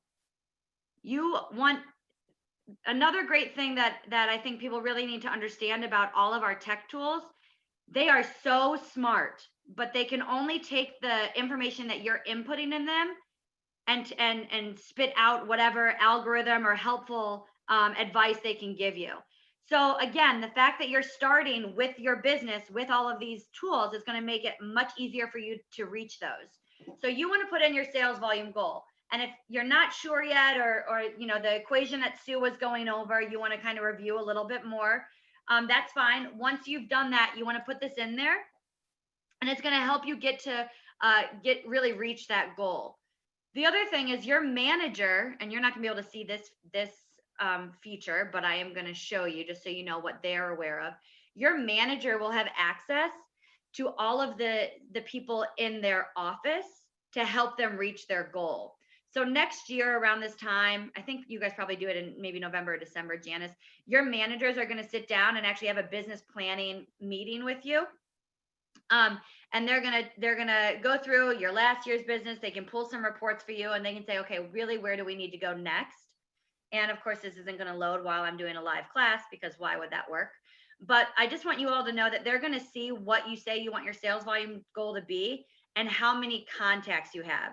It's very important that you know they will never actually have access to your contact information, just the numbers. So Janice would be able to say, okay, Kate wants to do, 5 million in sales volume for her first year, and she's only got 14 prospects. And it's going to say you need to get more prospects. So then Janice is going to say, well, let's talk about how you're going to do that. Why don't you do opportunity time? Why don't you take an open house? So you want to fill this in. This is your business dashboard. You want to get used to it. All right. So the first thing we did was we went to goals on Engage. We clicked the sales volume gear. We clicked the gear, and then I didn't click goals. And then there we go. And then sales volume goal, and then I'm going to input my goal. All right. So there's your first homework assignment. Look, super simple, right? Couple seconds, we're all done. The next thing I want to show you before I probably confuse and overwhelm everyone with all the different things you can do in Engage is I want to show you the door hangers that Janice was talking about. So Shannon Barr is our she does a lot of our marketing stuff, and she's really busy. So she's actually recording the marketing tools webinar for you all. It's just going to be an hour, so you probably have not seen anything with the marketing tools unless you've looked yourself. But under marketing, you're going to see Hannah Postcards Plus. This is a company that does a lot of our they can do print flyers, they do our postcards, they do your business cards. It's called Quantum. So people sometimes in marketing might say Quantum. And you would do the door hangers. Those would have to be actually the ship to me printing, because you're not sending them out. And then you'll notice under all of these different options, you're going to see a Howard Hanna template or a Howard Hanna kind of shopping cart. So there I clicked on ship to me printing, and then door hangers, and then Howard Hanna. And there's a ton of options here. Last spring we did, so we have different campaigns. We had one that was called the Buy Before You Sell. This is called Chicken Cake. And it's a great campaign around the springtime. when we hopefully we'll have some type of big event, virtual or otherwise, this year. But this is where you'll be able to find all of those. You might as well just check that one off the list, get them sent to your office, and then the next nice day, which it's fairly sunny actually, here in Cleveland, you can go drop those off on people's doorsteps. Don't put them in mailboxes. I think that's illegal. I think every time I tell someone that, they're like, that's illegal. And I was like, all right, you know what I meant. Put it on the door. All right. So now we're getting to the fun stuff. Oh, I see chats. Okay, Candy. So Candy's asking about Dotloop importing tasks into Engage. There is, they do have they are integrated with them. I don't know if you can do it individually. We do not have a brokerage import, so that might be something we can talk offline at another time. We do have our own tasks that are in here. Okay, so I made my little checklist here. All right, the next thing we need to discuss are your contacts. So right now, you guys might have a list of contacts, you might not. I'm gonna show two different things here. Let's pretend that you don't have any contacts set up. No one at all. You don't even, you're looking at the list of 150 ways to build your database. And is this the right one? Yes, all right. And you wanna start filling stuff in. All my Zoom buttons are always in the way here. All right. So this template, we all need to become very much aware of how CSV templates work. And this is in the file for you all. This CSV file, CSV is just an Excel file that can actually transfer from one import to another. It stands for comma separated values, if anyone cares. I had no idea until I was forced to learn this. So if you don't know, don't worry. None of these can actually change. You cannot edit any type of one. You can't edit any column. If it bothers you, if you're like OCD is like, why is there no space? Don't change it. That's how it reads the column to column. So if you have, here's time blocking, 20 minutes a day, fill this out, all right? Whether you have someone's nickname, first name, you don't know their address, it doesn't matter. Leave all of the columns here and then just fill in what you can with your sphere. If you don't know some stuff, just leave it blank in that individual. All right, this is all available to you guys. So this is, I'm starting from scratch. I don't have anyone. Normally, and I haven't even looked at the chat, I did see it pop up. Normally someone says at this point, well, I don't have anyone's email. Do I need email? Yes. All right, you need email addresses if you want to utilize the a lot of the features that we have that I'm going to show you, like our neighborhood news, campaigns, and e-cards. But you all have a cell phone, I'm sure, with all of their cell phone numbers. I think it would be a great opportunity to just go through your list on your phone. And there's two things you can do. While you're going through it, you can clean up your contacts on your phone, because we can eventually download iCloud or your Google Contacts if you want. And that's Contacts 2.0. But while you're going through it, shoot them a text and say, hey, really excited, just started a new career in real estate, updating my database, can I have your email? Maybe they'll say no, maybe they'll say, oh, congrats. Or maybe you just say, hey, can I have your email? Wanted to send out, some nice New Year's cards or something. I don't know. You want their email. Let's get their email, put that in here. That's the most important thing. The other thing, if you know their zip code, so I had mentioned if you don't know their full address, that's fine. If you know zip codes, that's great, because that will automatically populate on a newsletter that we have called Neighborhood News. But again, if you don't have any of this, that's fine. Don't worry about it. Just fill in at least name and email if you can get it. Okay. So now you're like, well, what if I have some people and I already have a database from a previous job, from, you're really organized and you have some type of Excel file. Well, you can transfer it into here, no problem. But there's a few things you need to know. And this is the part that everyone gets really annoyed and doesn't like me.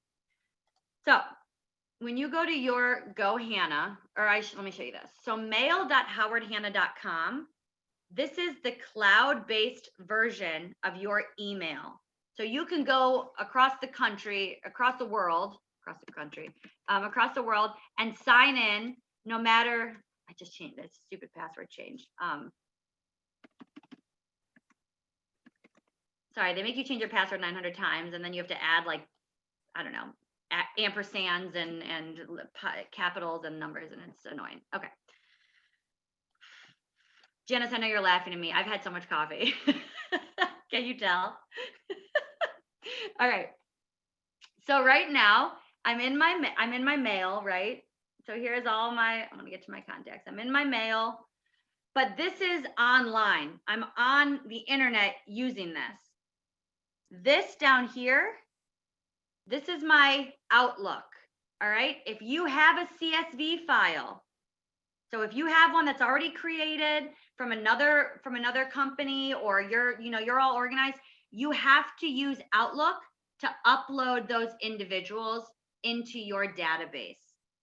So what I mean by that, when I click on my contacts, here are all my contacts. I can see all these people on my web version, but I can't upload on the web version. In this case, there is a help document. So you can just go through and this is, if you're at this point, you can talk to me or talk to a manager, but you would just import that CSV file. And that's why it's really important that you keep the CSV file in the same format that it is. Okay. So let me just, before I confuse everyone and no one wants to listen to me anymore, let me just explain something. This is a great place to start. All right. I'm going to break this down. 20 minutes a day, add your contacts, type them in. If you don't have a big group of people, if you've got one by one and you are like, I don't want to type anything into an Excel file, the easiest thing you can do is on your mail, if I want to add someone, so let's say I want to add Chris Mary, I can right click on her name and this would say add to contacts. And then she would be in my Hannah mail, she'd be in my e-contacts, and she'd be in my engage. It doesn't say add to contacts because she's already a contact. All right.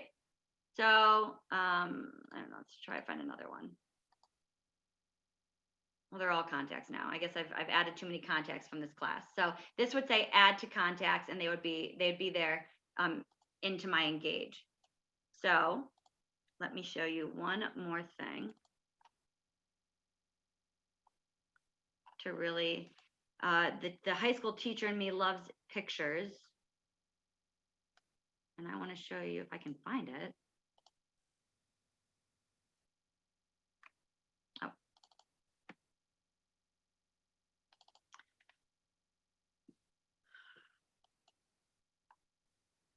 Okay.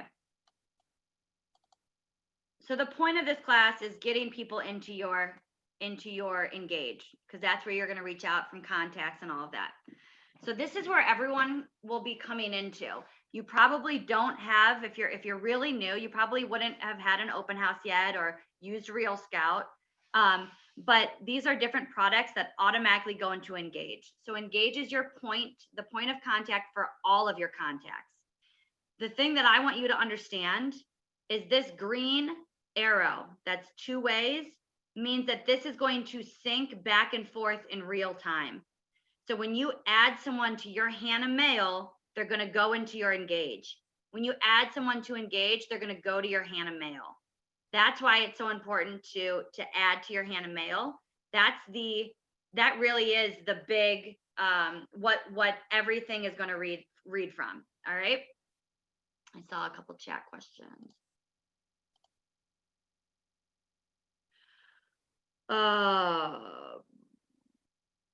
D, so that is the money question. Can you add a contact from your phone? Yes, kind of. It's if you add it from your phone, sometimes they'll duplicate. It's a little complicated sync. You would turn your default contacts to your Hannah mail, but I just don't really recommend doing that until you've cleaned up all your contacts. We can talk about that offline.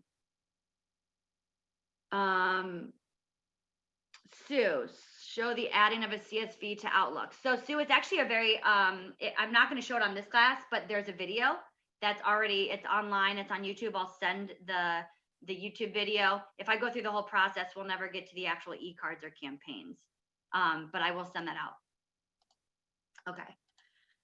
So.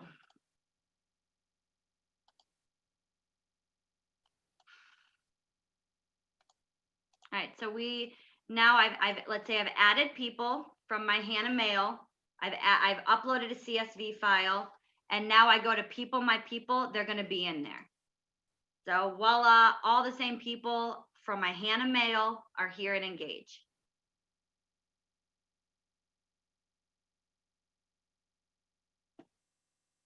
Okay, so this is your next homework assignment. All right, so once you've added everyone, you want to set them up, you want to reach your sphere. There's a few ways to do this. So the first one I'm going to show you is by far the most simple e-newsletter that you're going to get. All right, it's called Neighborhood News. I'm going to show you what it looks like. How many of you are familiar or have heard anything about Neighborhood News? I hope people are shaking their heads. I'm not looking at everything at the moment. Okay, so this is an example of Neighborhood News. I always laugh. I said there's no reading. It's a lot of pictures and links, which no one likes to read anymore, right? Everyone wants to just like have podcasts and things, pictures and stuff like that. So this is going to be based on a zip code, and it's going to show them the active and sold properties in a certain zip code. It's going to let you pick between 30, 60, and 90 days. They can click and see active days on market, list to sale price percentage. They will see the high, the medium, the high, the median, and the low sale price. And then at the bottom, there's a cool little mortgage calculator based on the interest rate. So what we were talking about with inbound and outbound marketing, this is interesting for someone whether they're looking to buy or sell, right? It doesn't matter. People want to know what's going on in the market. They want to know what they could afford. And you want your name out there as much as possible, because let's say I send this to Janice, and Janice just bought a house. She doesn't need a realtor, but she goes out for coffee with a friend who says that she's looking to buy or sell. Janice is probably going to recommend the most recent realtor that has contacted her. And in that case, hopefully it would be me. And that's an NAR statistic. I didn't just make that up. So people, my people.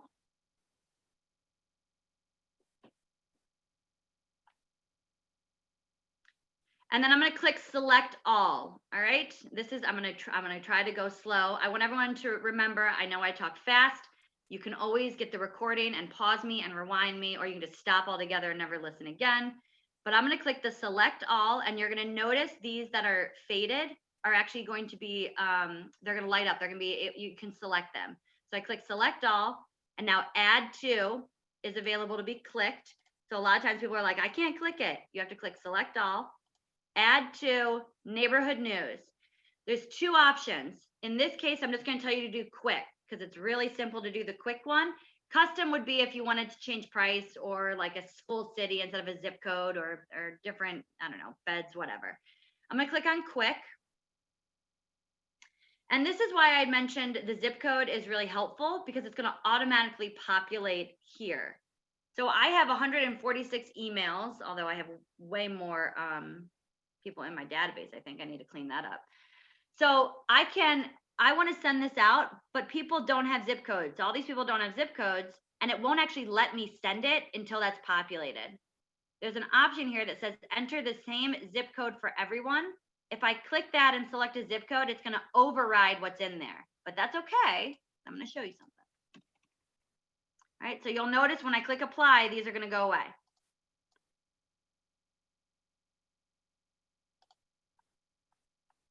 So you'll notice it will not let you subscribe and continue. I'm sending Neighborhood News to like two of my friends from college and my brother who's in California. So I don't know why I'm doing that. Anyway, so I could click subscribe and continue, and they would all get that Neighborhood News alert. Ready for your next homework assignment? I hate automated messaging. All right. I don't know if it's the millennial in me or just the fact that we're getting 9,000 robocalls. But every time there's an automated message, I'm going to tell you to edit it. So your next assignment, before you send that, you can send it, no problem. If you want to send it, there you go. That's the easiest thing to do. And for the sake of, I'll just do this again. So people, my people, select all, add to Neighborhood News, quick, and then you just pick that zip code. What I suggest you all do is change your Neighborhood News welcome letter. And the easiest thing is you don't even have to have too much content because you are new realtors. So you could tell them, or maybe you're not a new realtor, but you're new to Howard Hanna. You're going to go to engage settings. So the gear, engage settings, and you're going to change that automated message. So I'm going to scroll down on the left-hand side over here. And I'm going to see subscriptions, neighborhood news. So this little black column, or I guess blue black column, scroll down, you see neighborhood news. And you're going to change this message. You're going to click edit, and you're going to say, I'm really excited to set you up on this exclusive tool. It's a great way to get a gauge of what's going on in the market. Or let me, really excited to mention that now I'm a new realtor with Howard Hanna, set you up on one of the coolest tools I just found out about. Great way to see what's going on in the market. I put in my own zip code, but you can put any zip code you want in the entire country and get a market report. Send. All right. You will get an activity report on your neighborhood news, who's opened it, who's unsubscribed, who's changed the zip code. If they change the zip code, another very easy way for you to reach out to them. So you want to edit that, subscribe all. That's the easiest way to reach your sphere. Okay, the next option, and probably our newest, coolest option, are campaigns. All right, so I just want to remind everyone, you want to get people into your engage. All right, so how you do that is through Hanna Mail. And for Sue had asked about this. I'm not going to go through every step, but again, I'm in Outlook. All right, I'm not in webmail. So in Outlook, I go to File, Open and Export, Import, Export from another program or file, and you would click CSV. A very common question I get here is, well, I don't have Outlook. Can I still do this? Should I really fill out my contacts in that CSV? Yes, you should, because everyone has access to Outlook on an office computer. I think it was, I don't know if it was Karen Pumphrey. I think it was Karen Pumphrey from Akron.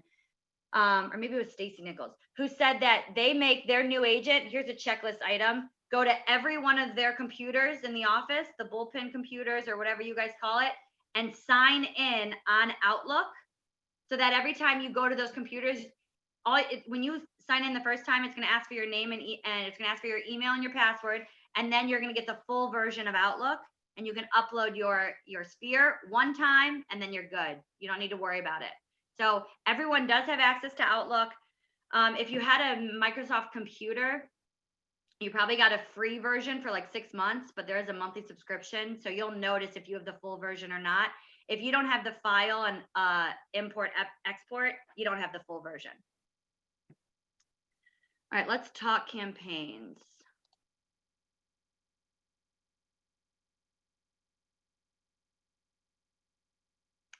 Just checking the chat here. When you only add a contact to your phone, so I don't initially, and Janice, I'm glad you're still on because you can speak to this probably a little bit more. Initially, we promoted syncing your phone contacts with Engage, which would mean if you're an iPhone user, which would mean you'd go to your settings, and then under contacts, your default account would be your Hanna Mail, and then they would actually sync.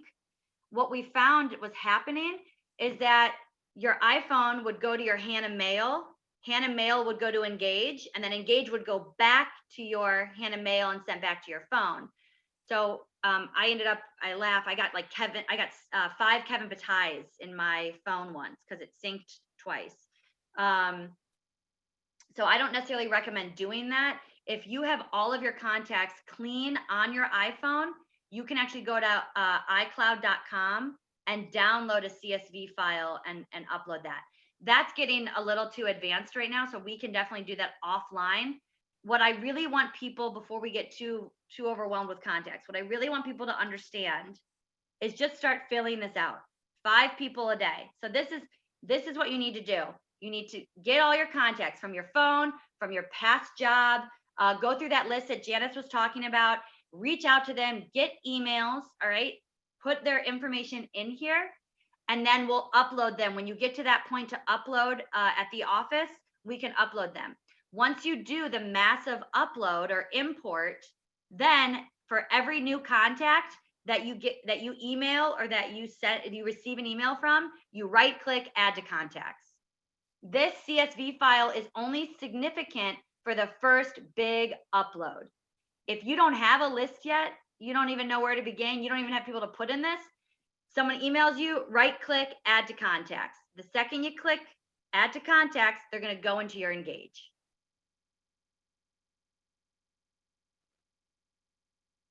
What is your contacts are in? Oh, Tom. Okay, this is a great question too. So, okay, you guys are gonna get me so off track here. All right, so I have a lot of I have a Catherine LeSueur account. I have a Howard Hanna Education account, an Engage CRM account. These are all different emails that I can add to different contacts. You can share your contacts between your accounts. You can actually just select all, copy and paste them, and I can talk to you offline. I don't want to get too far into contacts. I am going to send you a YouTube video. Sue, they should, yes, if you buy the real Outlook, your contacts should transfer. I suggest just going to the office. Just use the office first. Okay. All right. Now I hope people are like, okay, I can't listen anymore. I get it. It's a lot. It's at this point, if you're like turned off, you don't want to listen to me anymore, just please remember, add people. That's all you need to do. Add people to this list.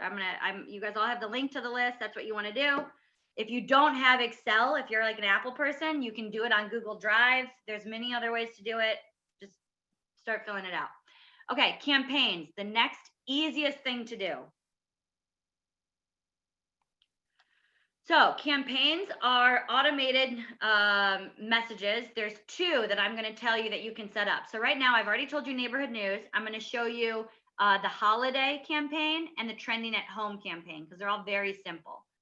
So when you come into your campaigns, this is going to be empty unless you've played around with it and you've set campaigns up, but I highly doubt that. You have to go to add from library, and you're going to see a lot of campaigns. Some are trigger campaigns, meaning that they have to actually become a prospect or a buyer or an active seller for something to happen. Some will be automated campaigns. Some will be, on a click. So you'll see all these different options. I am all inclusive here. So I want Catholic and Jewish holidays. So I'm just going to click on preview, and I see all of the holidays. It looks lovely. The one great thing about these campaigns is that every year, Howard Hanna Marketing is going to add more images. So this is just going to keep going. You literally click it once and it's going to go on for decades. All right. I'm going to click this button, add to campaigns. And there it is, right? It's a waiting setup. You can tell how many times I've trained on this. All right. So I would click on, actually, that's not what I want to click on.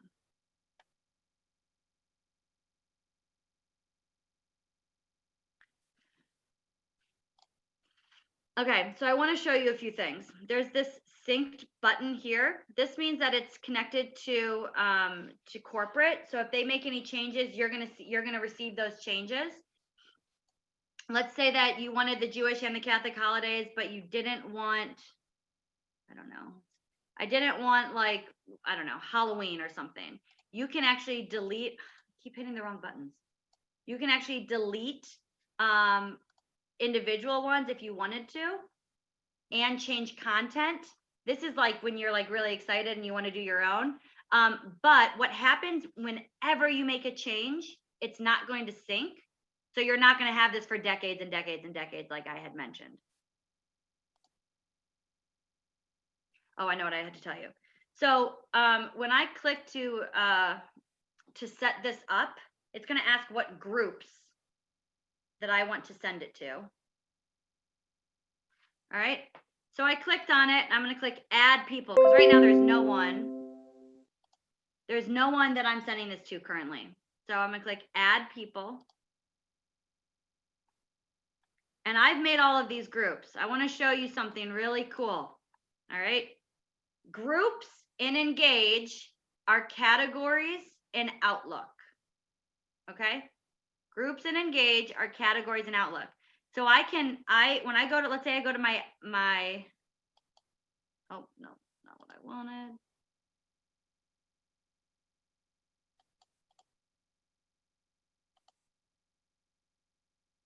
I keep hitting my stupid Zoom thing.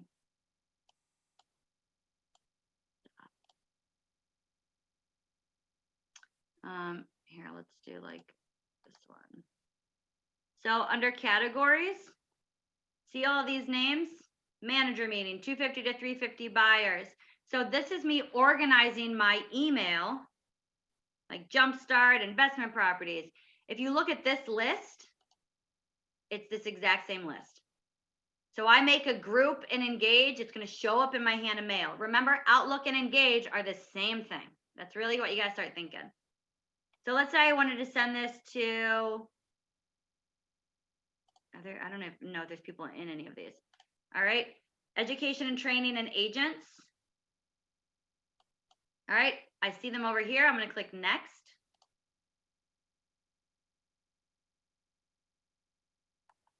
And then it should let me say run campaign.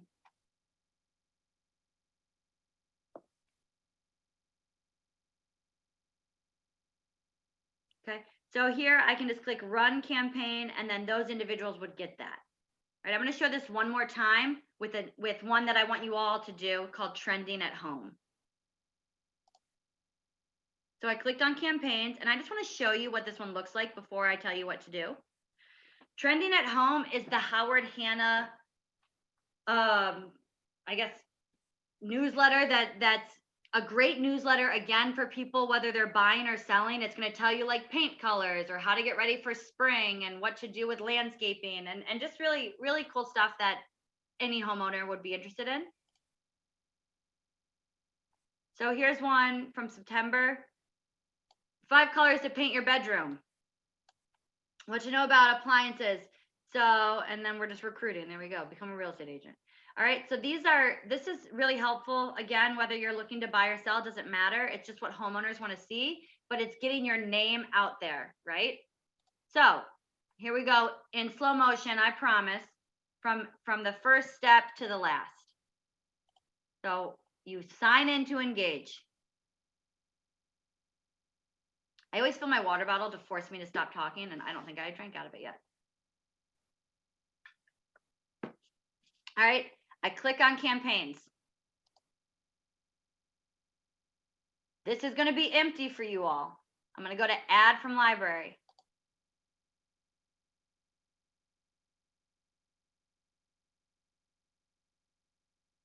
I'm going to find whatever campaign I want. There's a lot. All right, trending at home. I'm just going to click add to campaign because I like the content. I don't need to preview this one.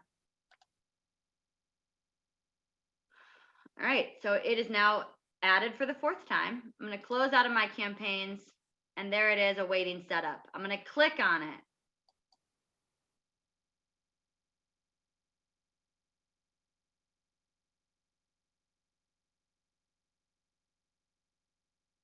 All right, I'm going to click add people. And I'm going to select whatever groups I want to add it to. Maybe I just want to send it to myself, or maybe I have a few people I know that are in my Engage, but I don't know their email. My mom's old assistant should be in here. Yep, she's going to get this. She's going to get annoyed.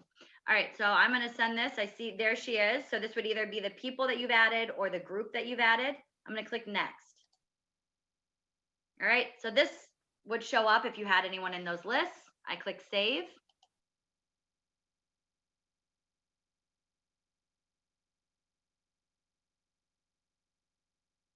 And now she is going to receive that on whatever, what month are we in? On February 3rd, on March 3rd, on April 7th, and so on and so forth.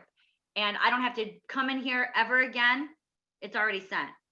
The one thing that you can do from your campaign's dashboard, you should, maybe because I haven't actually sent one up. You should be able to see open rate, click rate. So, nope. Yeah, so under running, which I have only subscribed one person on any of these. So I'm at 100% open rate. That's very exciting. No one's unsubscribed. So that's where you can kind of get your data from.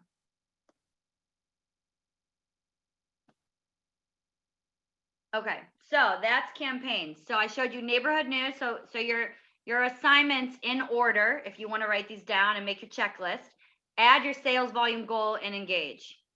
Start working on your people, your sphere. After you have your sphere, we're going to upload them, and I'm going to show you that. So I actually have my own YouTube channel before, in the middle of COVID, before we made a Howard Hanna one. It has a lot of helpful stuff on it, and I'm going to send it to you guys.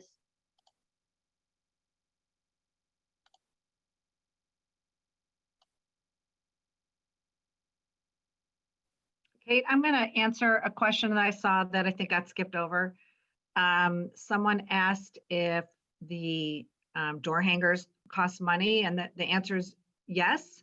That was one of the everything on Quantum on Hannah Postcards Plus. It does cost money. I saw someone said that their office gives them out. So you please check with your manager, because the managers were given, stacks of them from when the campaigns first started. So they may have some extras laying around for you. So please check. But everything in Quantum does cost money, but please know, especially in the postcards, it is such a great value, because the price of the postcard includes not only producing the card, printing it, the postage, but it includes a very accurate list. So you can pick any neighborhood you want to send it to, and it's so easy. The Easy Farm is my favorite. You can literally draw a circle around, or a funny shape around a development, and it will be mailed just to those people. And then it stores the list for you. So it may look like a lot of money, but trust me, I looked elsewhere and did comparison pricing. There's no better price. I wanted to just answer that question. And the other thing I want to state that's very important about what Kate is talking about is your Hannah mail contacts, your e-contacts are also very important, because that's where you're going to send e-cards from. So you heard me say you want to do a combination of things. You're going to send them automated messaging from Engage. Maybe they'll get a postcard from you in the mail. Maybe they'll get an email from you, and then maybe they'll get an e-card from you on another day. So they're not seeing that you're just sending the same material and content over and over again, that they're seeing you on different platforms, in different mediums, and it's highly more effective than just doing one thing. That's all. So we're actually going to go over e-cards. Technically, I have you guys till 1:30. I'm going to try to not take that long, but we are. I've got to show two more things, and I actually have to go in as an agent for this one, because I don't have leads coming in. So I'm going to, let's just move. I'm just going to show you the agent dashboard really quick for Engage. And when I said that it pulls all of that data, so once you have your own contacts, you might, if you've already been using Real Scout, or you've already been using, do I have to do this? Oh, great. Okay. Sorry, Mom. If you are already doing open houses, or if you've used Real Scout, contacts are going to automatically populate. You don't have to do anything about that. So the add to contacts are really just going to be for, like, your new leads, basically. So I wanted to show you under the agent dashboard of people, my people.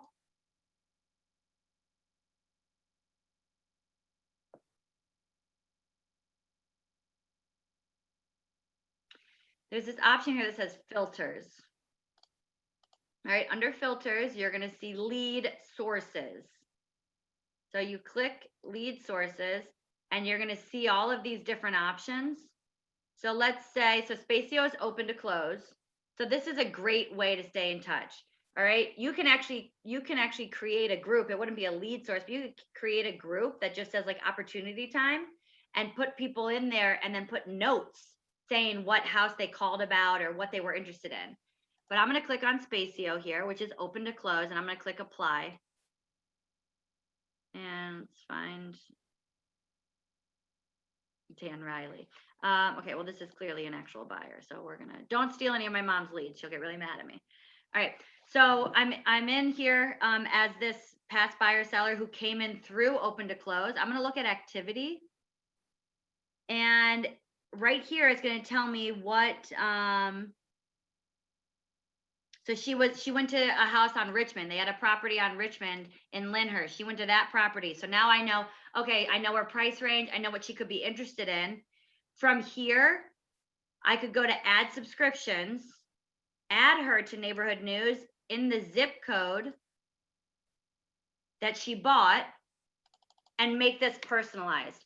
Like, hi, hey, Caitlin, like, thought you'd be interested in staying up to date on, properties within Lyndhurst. I know that's where you bought. Let me know what you think. So you can see that from lead sources. And I'd love you all right now, if you've been doing open houses or using Real Scout, to just go to your filters and make sure that they're coming in. We want to make sure that you have, you actually have those leads coming in. Lead tracks would be Hannah Leads. That's realtor.com. howardhanna.com, and any IDX lead. IDX is Internet Data Exchange. It's when we share data with other, like if someone was interested on a non-Howard Hanna listing on howardhanna.com.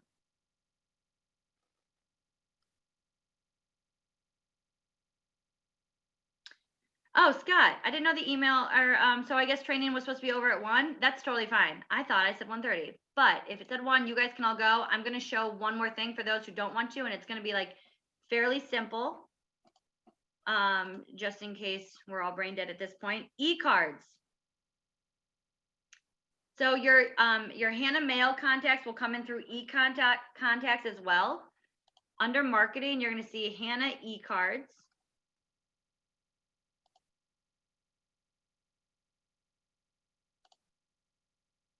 And you're going to see all these different e-cards. So the first ones are going to be e-cards of the month. These are our new campaigns. But after that first set, you're going to go, it's going to go in alphabetical order. So dynamic, and then within each subcategory, you're going to see those in alphabetical order. There's one under Hannah Advantage that's called New Agent Announcement. And you all should do this right now. So I'm going to go to the ends.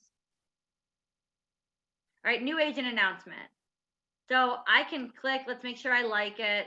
It looks beautiful. I can send this to my sphere and let them know that I've just joined Howard Hanna. I click select. And again, all of my groups from Hannah Mail are going to be in here. But if you just want to send it to a couple people right now, or maybe you just want to send it to yourself, you can do that.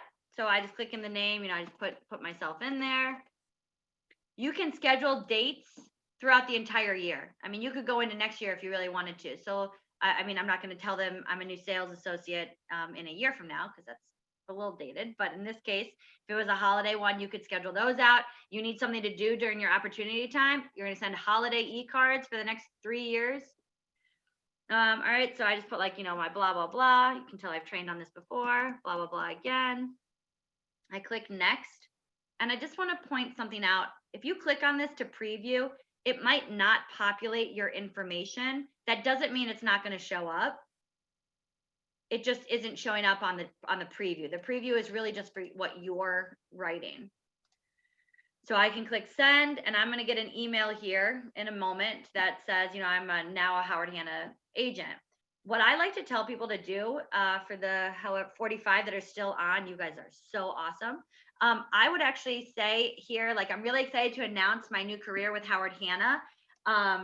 And just the salesperson in me would try to make this like a special, I would love to give you a free home consultation or CMA on your property, but you have to get to me before, like offering a free home valuation, before February 31st. Yeah, okay, I'm crazy. Before February 28th. All right, or before the end of February. So now you're offering something that's for free, which it always is, but they don't necessarily need to know that. And you have your little timeline on it. It might make them want to reach out to you. You could say, interested in buying or selling, love to tell you what's going on in the market. Just, whenever you send something out, and this is what inbound marketing is about, you want to give them something that's going to make them want to come back to you.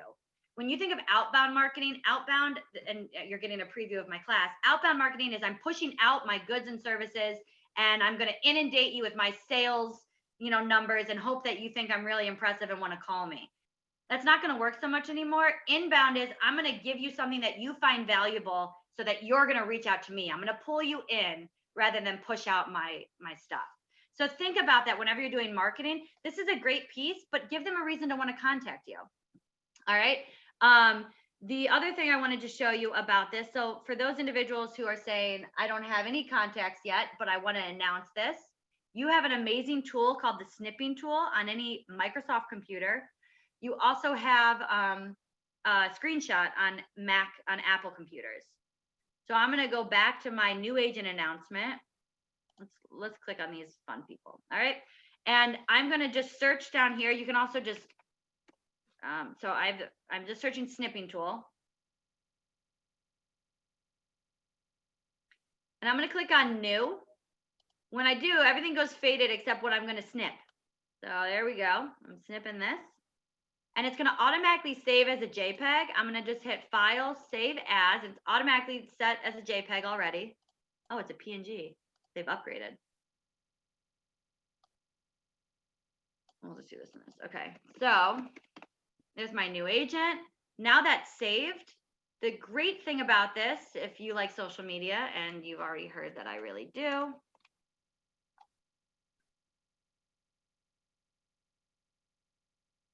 all right, I'm going to go to my business account.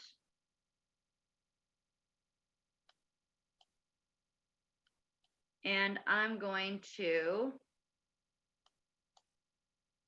put a photo or video from my marketing materials.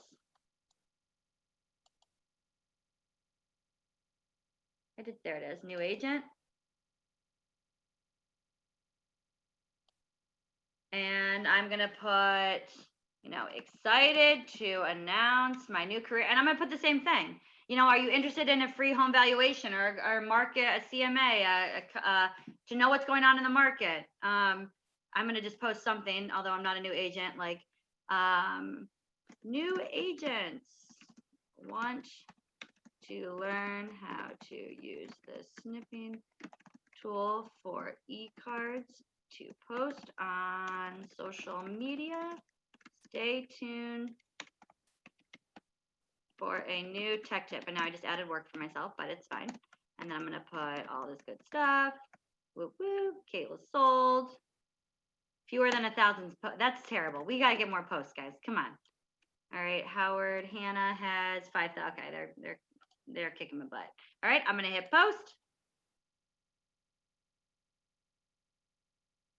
And in a moment, I'm going to have a lovely new post that says I'm a new agent. I can actually pay to boost this in certain zip codes if I want.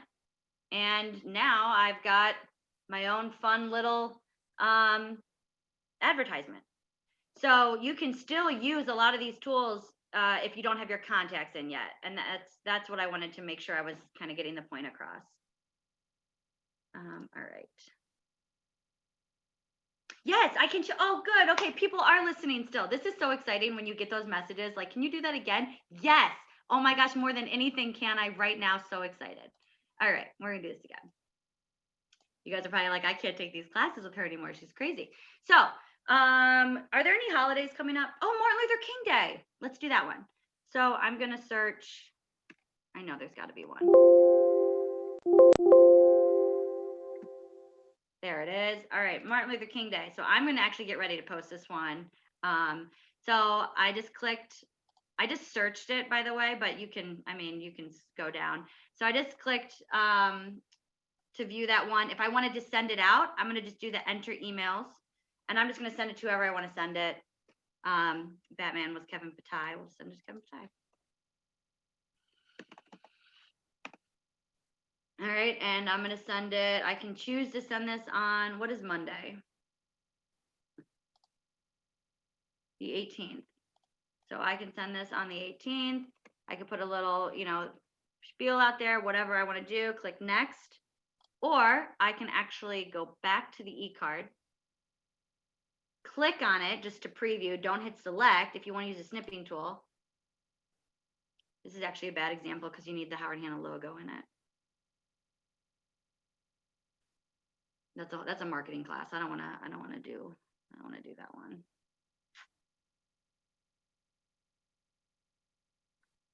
Okay, a lot of these need the Howard Hanna logo. All right, I'll show you it. You guys are going to be so annoyed with me by the end of this. All right, so I'm just going to search snipping tool here. I'm going to click on new. And I'm just going to take this image here. Okay, so there's an issue with this one though, because it doesn't have the broker name. And if I ever want to promote anything real estate related, if I want to be compliant with advertising laws, I need to put I need to mention Howard Hanna somewhere. So either I put Howard Hanna in my post, like, you know, Howard Hanna, Cable Store at Howard Hanna's helping everyone does their great, you know, acts of service on Martin Luther King Day. But that sounds not very realistic. So I'm just going to click edit copy. And I'm just going to go to, like, you can do this in Word, but I'm going to do it in Publisher. The numbers are dwindling. We're at 37. I knew it. I knew it would happen. Okay. So I'm just pasting this. I just want you guys to know something. You can use the snipping tool from this. I don't have to save it. I'm just using this as a way to bring in an image. But what you all need to do is go to GoHanna and search all the PNG logos that Howard Hanna has. So I have a marketing materials folder that I live and die by, that has everything in there that I would ever use on any type of marketing piece that I've created.